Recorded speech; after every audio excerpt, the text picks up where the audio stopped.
In this video we are going to be analysing GETY image ticker GETY. So to get straight into it, we can see this stock has basically just flown today, up 34%. Now, what are going to be the key technical levels? Again, obviously, fundamentals are going to be the key driver. If you see any news, see any rumours on GETY, then it may just fly and go through levels. But as soon as it comes down, then be paying attention back to the technicals, because these can be good ways to find your entries and targets. And as well as stops. Now, to get straight into it then, what are going to be these key levels that we're paying attention to? So what you can see is today, yes, we were up 34%, or that's where we closed, but we did spike further. We went to $7.50, and you can see literally to the T, it hit our first deviation on the daily chart. Now this is going to be that resistance, and what is also key to note is we hadn't really retested this before. We nearly did here, but it doesn't seem like it actually hit. So what this could be signaling is GETY to kind of continue that downward trend. And why do I say that? Because when we break through a level, we like to retest it to kind of confirm it and then expect a further move down. So this could have been considered its retest and then the continuation down, but if not, this will be that continuation, or could likely be that continuation. Again, it really depends on why it moves today. It didn't really seem like there was too much or any really news on it. It just seems like it kind of just pushed on the day. So it doesn't seem all that likely that it's moving that much on fundamental news. So this could be that good indication that it's going to continue down. So if it does, what are going to be those key supports going lower? And really the only technical level we have on this longer term time frame is at $1.85, so very far from where we are now. So what we'll quickly do is just go over the last technical levels on the longer term time frame. But again, these are quite far out, so we will then quickly go into a shorter term time frame to give you some more levels ready for this week and going into next.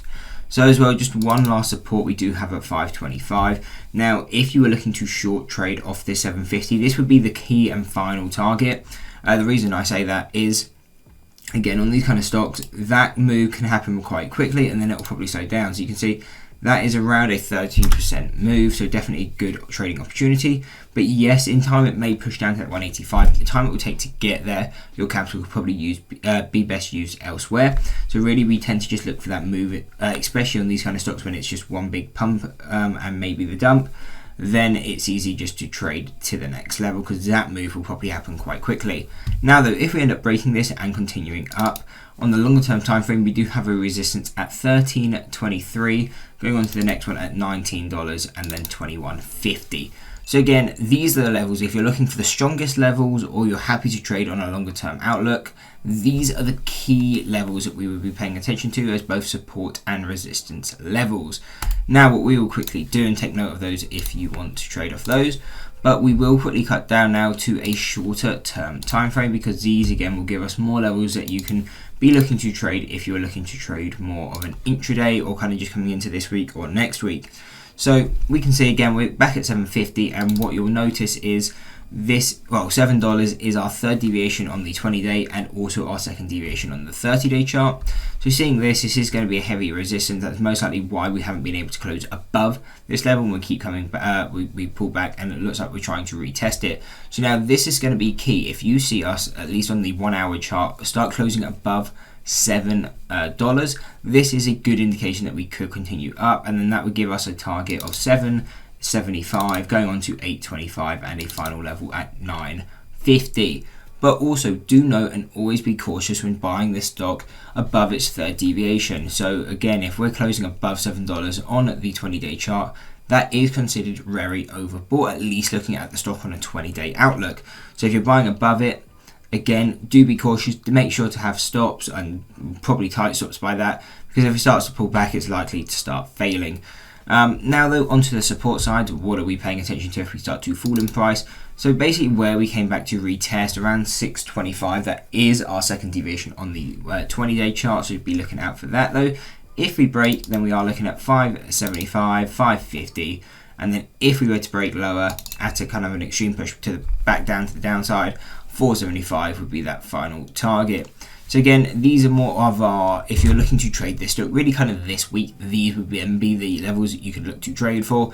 Again, they're going to be lower percentage moves, but again, you'll be able to trade them more regularly. So again, what the key thing we're looking for now is, can we kind of break back above the $7 and hold? If so, good indication that we would go to 775, but again, always be cautious when buying above that third deviation. Make sure you're risk managed because you are buying at an extreme. So yes, you may be able to capitalize on that momentum, but again, you always want to be prepared in case it starts to fall.